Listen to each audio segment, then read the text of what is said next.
ಎಲ್ರಿಗೂ ನಮಸ್ಕಾರ. ನೀವು ನೋಡ್ತಾ ಇದ್ದೀರಾ ರೀಡಿಂಗ್ ರೆಸೊನೇಟರ್ಸ್ ಯೂಟ್ಯೂಬ್ ಚಾನಲ್ ಅಂಡ್ ನಾನು ಸ್ಫೂರ್ತಿ. ಮತ್ತೊಂದು ಸಂಚಿಕೆ, ಮತ್ತೊಂದು ಪುಸ್ತಕದ ಬಗ್ಗೆ ಮಾತುಕತೆ. ಹಾಗಾದ್ರೆ ಇವತ್ತು ಯಾವ ಪುಸ್ತಕನ ಆಯ್ಕೆ ಮಾಡ್ಕೊಂಡಿದ್ದೀನಿ? ಅಫ್ಕೋರ್ಸ್ ಇವತ್ತು ನನ್ನ ಫೇವ್ರೆಟ್ ಪ್ರಕಾರ ಅದು ಕವನ ಸಂಕಲನ.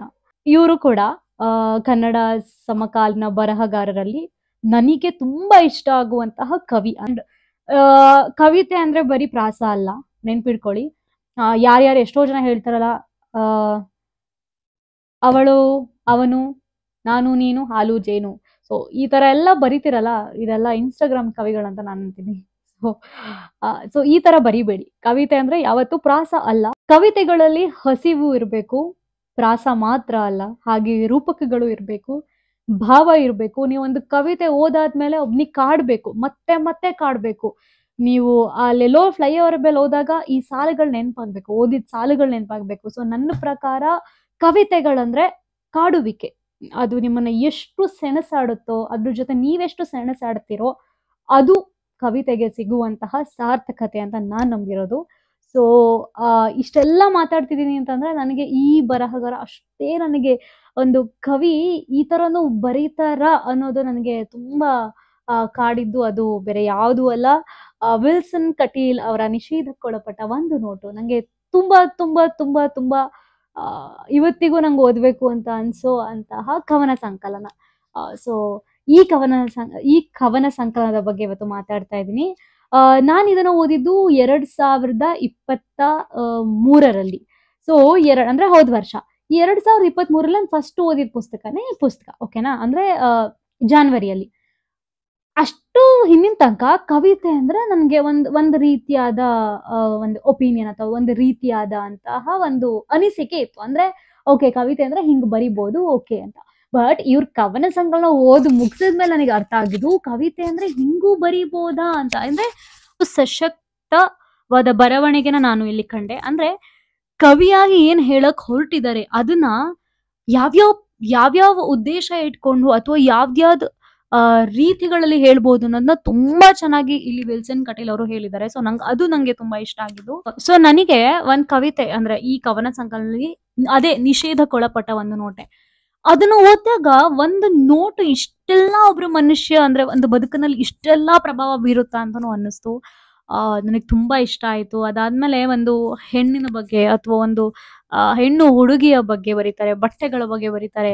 ಈ ಮ್ಯಾಥಮೆಟಿಕ್ಸ್ ಅಲ್ಲಿ ಟ್ರಿಗ್ನೋಮೆಟ್ರಿನ ನಾವೇನು ಓದಿರ್ತೀವಿ ಅಥವಾ ಮ್ಯಾಥಮೆಟಿಕ್ಸ್ ಜಾಮೆಟ್ರಿ ಬುಕ್ ನಾವು ಓದಿರ್ತೀವಿ, ಅದ್ರ ಬಗ್ಗೆ ಎಲ್ಲ ಗೊತ್ತಿರುತ್ತೆ. ಬಟ್ ಅದನ್ನ ಒಂದು ಕವಿತೆಯಾಗಿ ಬರಿಬೋದು ಅಂತ ನನಗೆ ಅನ್ಸಿದ್ದು ಇವ್ರ ಒಂದು ಪುಸ್ತಕ ಓದಿನೇ. ಹಾಗೆ ಟಮಟೆ ಬಗ್ಗೆ ತುಂಬಾ ಚೆನ್ನಾಗಿ ಬರೀತಾರೆ. ಫುಟ್ಪಾತ್ ಅಂದ್ರೆ ಬರೀ ಕಸ ಮಾತ್ರ ಅಥವಾ ಯಾರೋ ಮಲ್ಕೋತಾರೆ ಅಥವಾ ಎಲ್ಲೋ ಕಸ ಬಿದ್ದಿರುತ್ತೆ ಅಂತ ಮಾತ್ರ ನೋಡೋ ಒಂದು ಕಾಲದಲ್ಲಿ ಫುಟ್ಪಾತ್ ಅಲ್ಲೂ ಒಂದು ಹೇಳಲಾಗದ ಒಂದು ನೋವಿನ ಕವಿತೆ ಇದೆ ಅಂತ ಅನ್ಸಿತು ನನ್ಗೆ ಈ ಪುಸ್ತಕ ಓದಿದ್ಮೇಲೆನೆ.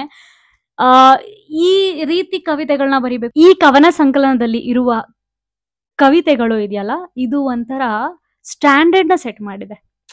ಈಗ ನನ್ನ ಕೇಳಿದ್ರೆ ನೀವು ಈ ತರ ಎಲ್ಲ ಈ ಕವಿತೆಗಳನ್ನ ಓದ್ಬಿಟ್ಟು ಈಗ ನನಗೆ ನಾರ್ಮಲ್ ಅಂದ್ರೆ ಯಾವ್ದೋ ಇನ್ಸ್ಟಾಗ್ರಾಮ್ ಕವಿಗಳದು ಅಥವಾ ಈ ಬ್ರೇಕಪ್ ಆಗಿರೋ ಕವಿಗಳು ಈ ತರ ಕವಿತೆಗಳನ್ನ ಓದಿ ಅಂತ ಅಂದ್ರೆ ನನಗ್ ಕಷ್ಟ ಆಗುತ್ತೆ. ಯಾಕೆಂದ್ರೆ ಇವ್ರು ಆಲ್ರೆಡಿ ಕವಿತೆಗಳು ಹಿಂಗಿರ್ಬೇಕು ಅಂತ ಒಂದು ಸ್ಟ್ಯಾಂಡರ್ಡ್ ನ ಸೆಟ್ ಮಾಡಿದ್ದಾರೆ. ಅಂಡ್ ಈ ಸ್ಟ್ಯಾಂಡರ್ಡ್ ಅಲ್ಲಿ ಬರುವ ಇನ್ನೂ 2-3 ಪುಸ್ತಕಗಳಿದೆ, ಅದನ್ನ ನಾನು ಮಾತಾಡ್ತೀನಿ ಮುಂದಿನ ಸಂಚಿಕೆಗಳಲ್ಲಿ. ನಾನು ಮಾತಾಡ್ತೀನಿ.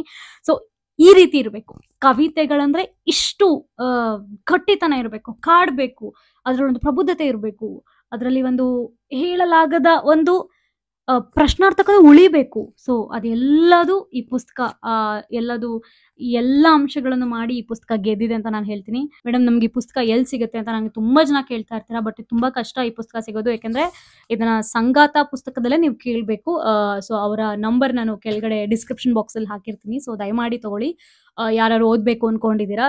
ಬಟ್ ದಯವಿಟ್ಟು ಕವಿತೆಗಳು ಯಾರಿಗಿಷ್ಟ ಅಥವಾ ಕವಿತೆಗಳನ್ನ ಬರೀಬೇಕು ಅಂತ ಇದ್ರೆ ದಯವಿಟ್ಟು ಪ್ರಬುದ್ಧ ಕವಿತೆಗಳನ್ನ ನೀವು ಈ ಪುಸ್ತಕ ಓದ್ಲೇಬೇಕು ಅಂಡ್ ನೆಗ್ಲೆಕ್ಟ್ ಮಾಡ್ಲೇಬೇಡಿ.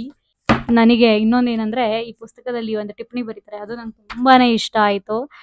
ಅಂದ್ರೆ ನನ್ನ ಫೇವ್ರೆಟ್ ಕವನ 2 ಇದೆ, ಅದನ್ನ ಓದ್ತೀನಿ. ಮೊದಲನೇದು ನಿಷೇಧಕ್ಕೊಳಪಟ್ಟ ಒಂದು ನೋಟು. ನಿಷೇಧಕ್ಕೊಳಪಟ್ಟ ಒಂದು ನೋಟು ನನ್ನಲ್ಲಿ ಇನ್ನೂ ಭದ್ರವಾಗಿದೆ.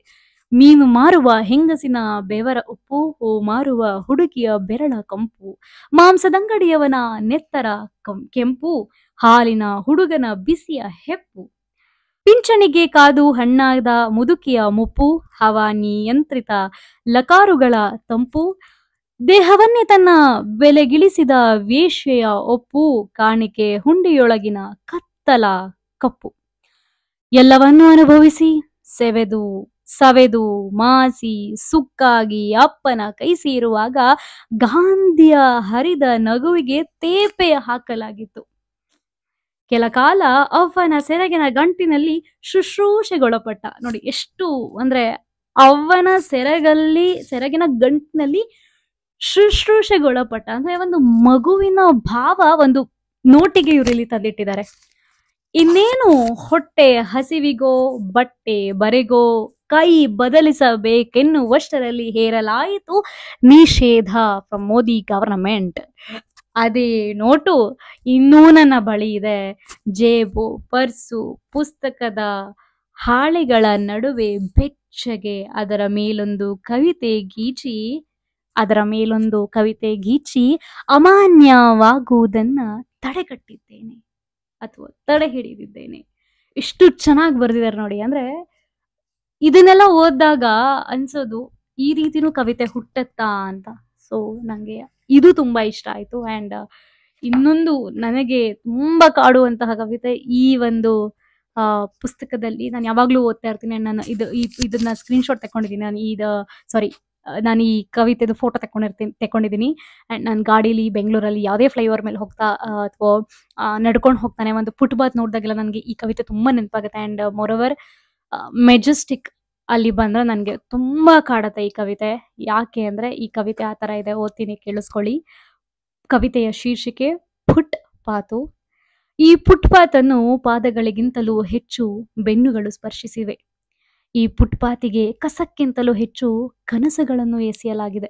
ಎಷ್ಟೋ ಜನ ಬೆಂಗಳೂರಿಗೆ ಫಿಲಮ್ ಮಾಡಬೇಕು ಅಥವಾ ಆಕ್ಟರ್ ಆಗಬೇಕು ಅಥವಾ ಡೈರೆಕ್ಟರ್ ಆಗಬೇಕು ಅಥವಾ ಒಳ್ಳೆ ಬರವಣಿಗೆ ಆಗಬೇಕು, ಒಳ್ಳೆ ಮ್ಯೂಸಿಕ್ ಡೈರೆಕ್ಟ್ ಆಗಬೇಕು ಅಂತ ಬರ್ತಾರಲ್ಲ. ಸೊ ಆ ಕನಸು ಬಹುಶಃ ನನಗೆ ಈ ಸಾಲುಗಳು ಅದನ್ನ ನೆನಪಿಸ್ತು. ಈ ಫುಟ್ಪಾತ್ಗಳು ಮಳೆಗಿಂತಲೂ ಹೆಚ್ಚು ಕಣ್ಣೀರಲ್ಲಿ ತೊಯ್ದಿದೆ. ಎಷ್ಟೋ ಜನ ಊಟ ಇಲ್ಲದೆ ದುಡ್ಡು ಇಲ್ಲದೆ ಹಸುಕೊಂಡು ಇದ್ದಾಗ ಒದ್ದಾಡ್ತಾರಲ್ಲ, ನನಗೆ ಆ ದೃಶ್ಯಗಳು ನನಗೆ ಈ ಸಾಲುಗಳನ್ನು ಓದ್ಬೇಕಾದ್ರೆ ಕಾಡಿತ್ತು. ಇನ್ನೊಂದು, ಈ ಫುಟ್ಪಾತ್ ಅನ್ನು ನಗರ ಪಾಲಿಕೆಗಳಿಗಿಂತಲೂ ಹೆಚ್ಚು ಅನಾಥರು ಪ್ರೀತಿಸಿದ್ದಾರೆ. ಇದು ನನಗೆ ತುಂಬಾ ಕಾಡದಂತ ಕವಿತೆ. ತುಂಬಾನೇ ಹೇಳಬೇಕು ಅಂದ್ರೆ ಒಂದು ಫುಟ್ಪಾತ್ ಬಗ್ಗೆ, ಒಂದು ಫುಟ್ಪಾತ್ ನ ವರ್ಣಿಸೋದು 12 ಸಾಲುಗಳಿಂದ ಹೇಳ್ಕೊಟ್ಟಿದ್ದು ವಿಲ್ಸನ್ ಕಟೀಲ್ ಅವರು. ಸರ್ ನಿಜಕ್ಕೂ ನಿಮ್ಗೆ ಹ್ಯಾಟ್ಸ್ ಆಫ್ ನಿಮ್ಮ ಬರವಣಿಗೆಗೆ. ಅಂಡ್ ಮತ್ತೆ ಇವರ ಒಂದು ಇನ್ನೊಂದು ಪದ್ಯ ನಾನು ರೀಸೆಂಟ್ ಈ ವರ್ಷದಲ್ಲಿ ಓದಿದ್ದು, ಅದು ಕಾಣುವಂತೆ ಕಾಣದಂತೆ ಪುಸ್ತಕದಲ್ಲಿ ನಾನು ಅನ್ನೋದನ್ನ ಒಂದು ಕವಿತೆಯ ಮೂಲಕ ತುಂಬಾ ಚೆನ್ನಾಗಿ ಬರ್ದಿದ್ದಾರೆ. ನಾನು ಅನ್ನುವಂತಹ ಇದು ಕವಿತೆ ನಂಗೆ ತುಂಬಾ ಇಷ್ಟ ಆಯ್ತು. ಅಂಡ್ ನಾನು ಒಳ್ಳೊಳ್ಳೆ ಕವಿತೆಗಳನ್ನ ಕೊಟ್ಟಿದ್ದಾರೆ. ಸೊ ದಯಮಾಡಿ ಯಾರಿಗೆ ಕವನ ಸಂಕಲನಗಳು ತುಂಬಾ ಇಷ್ಟ ಅಥವಾ ಒಂದೇ ಬುಕ್ಕಿಗಂತೂ ಓದಕ್ಕಾಗಲ್ಲ ಪುಸ್ತಕಗಳನ್ನ, ಅದಂತೂ ಅಂದ್ರೆ ಈ ಕವಿತೆಗಳೆಲ್ಲ ಈ ಪುಸ್ತಕನ ಒಂದೇ ಬುಕ್ಕಿನಲ್ಲಿ ಓದಕ್ಕಾಗಲ್ಲ. ಹಾಗೆ ಇಲ್ಲಿ ಬರುವಂತಹ ಕವಿತೆಗಳು ಕೂಡ ನೀವು ಒಂದೇ ಬುಕ್ಕಲ್ಲಿ ಓದಿ ಮುಗಿಸ್ತಿಂದ್ರೆ ಅದು ಆಗೋದು ಇಲ್ಲ. ಯಾಕಂದ್ರೆ ಇಲ್ಲಿ ಒಂದೊಂದು ಕವಿತೆ ಓದಿ ಮುಗಿಸಿನಿ ಕೂಡ ನಿಮ್ಗದು ಕಾಡತ್ತೆ. ಹಿಂಗ್ ಬರಿಬೋದಾ, ಈ ತರ ಪ್ರಶ್ನೆಗಳ ನಿಮ್ಮನ್ನ ಕಾಡತ್ತೆ. ಇನ್ನೊಂದು ಕೊನೆಯ ಕವಿತೆಯ ಶೀರ್ಷಿಕೆ ಜಾಮೆಟ್ರಿ ಬಾಕ್ಸಿನೊಳಗೆ. ಸ್ಕೇಲು ಚಿಂತಿಸುತ್ತಿದೆ ತಾನು ನಿರ್ದೇಶಿಸಿದ ಗೆರೆ ಯಾರಾದರೂ ದಾಟಿದರೆ, ಕೋನ ಮಾಪಕ ಯೋಚಿಸುತ್ತಿದೆ ತಾನು ತೋರಿದ ದಿಕ್ಕು ಯಾರಾದರೂ ಬದಲಾಯಿಸಿದರೆ, ಕೈವಾರ ಭಯಪಡುತ್ತಿದೆ ತಾನು ರಚಿಸಿದ ಚಕ್ರ ವ್ಯೂಹ ಯಾರಾದರೂ ಭೇದಿಸಿದರೆ, ರಬ್ಬರು ದಿಗಿಲುಗೊಂಡಿದೆ ತಾನು ಅಳಿಸಿದ ತಪ್ಪು ಯಾರಾದರೂ ಕೆದಕಿದರೆ, ಪೆನ್ಸಿಲು ಮಾತ್ರ ನೋವಿನಿಂದ ಆಚೀಚೆ ಹೊರಳಾಡುತ್ತಿದೆ, ಹಾಳೆಯ ಅಂಚಿನಲ್ಲಿ ತಾನು ಹೆತ್ತ ಮಗುವಿನ ಚಿತ್ರ ಯಾರಾದರೂ ಹರಿದು ಬಿಟ್ಟರೆ. ಇಷ್ಟ ಹೇಳ್ತಾ ಇವತ್ತಿನ ಸಂಚಿಕೆನ ಇಲ್ಲಿಗೆ ಮುಗಿಸ್ತಾ ಇದ್ದೀನಿ. ಪುಸ್ತಕ ನಿಷೇಧಕ್ಕೊಳಪಟ್ಟ ಒಂದು ನೋಟು, ಕವಿ ವಿಲ್ಸನ್ ಕಟೀಲ್. ಪುಸ್ತಕ ನಿಷೇಧಕ್ಕೊಳಪಟ್ಟ ಒಂದು ನೋಟು, ಕವಿ ವಿಲ್ಸನ್ ಕಟೀಲ್. ಪ್ರಕಾರ ಕವನ ಸಂಕಲನ. ಪ್ರಕಾಶನ ಸಂಗಾತ ಪುಸ್ತಕ. ಒಟ್ಟು ಪುಟಗಳು 98. ಪುಸ್ತಕದ ಬೆಲೆ 120. ಕಳೆದು ಹೋದ ಬಾಲ್ಯವನ್ನು ಮತ್ತೆ ಕರುಣಿಸಿದ ಮುದ್ದು ಮಕ್ಕಳು ಅನ್ವಿಲ್ ಅನ್ಯಾಗೆ ಪುಸ್ತಕ ಅಂತ ಅವರು ಹೇಳಿದ್ದಾರೆ. ಸೊ ಹೌದು, ತುಂಬಾ ಕಾಡುತ್ತೆ ಇದರಲ್ಲಿ ಬರುವಂತಹ ಕವಿತೆಗಳು. ಸೊ ಇಷ್ಟನ್ನ ಹೇಳ್ತಾ ಇವತ್ತು ಈ ಸಂಚಿಕೆನ ಮುಗಿಸ್ತಾ ಇದ್ದೀನಿ. ಇಷ್ಟ ಆಗಿದ್ರೆ ಈ ವಿಡಿಯೋ ಲೈಕ್ ಮಾಡಿ, ಶೇರ್ ಮಾಡಿ, ಸಬ್ಸ್ಕ್ರೈಬ್ ಮಾಡಿ, ಹಾಗೆ ಕಮೆಂಟ್ ಮಾಡಿ. ಎಲ್ರು ಖುಷಿಯಾಗಿರಿ, ಆರೋಗ್ಯವಾಗಿರಿ. ಬೆಂಗಳೂರಲ್ಲಿ ತುಂಬಾ ಮಳೆ ಬರ್ತಾ ಇದೆ, ಹುಷಾರು ಗಾಡಿ ಓಡಿಸ್ಬೇಕಾದ್ರೆ. ಸೊ ಇಷ್ಟು ಹೇಳ್ತಾ ಮತ್ತೆ ಮುಂದಿನ ಸಂಚಿಕೆಯಲ್ಲಿ ಮತ್ತೆ ಮುಂದಿನ ಇನ್ನೊಂದು ವಿಭಿನ್ನವಾದ ಪುಸ್ತಕದ ಬಗ್ಗೆ ಮಾತಾಡೋಣ. ಅಲ್ಲಿ ತನಕ ಎಲ್ಲರೂ ಚೆನ್ನಾಗಿರಿ. ನಮಸ್ಕಾರ.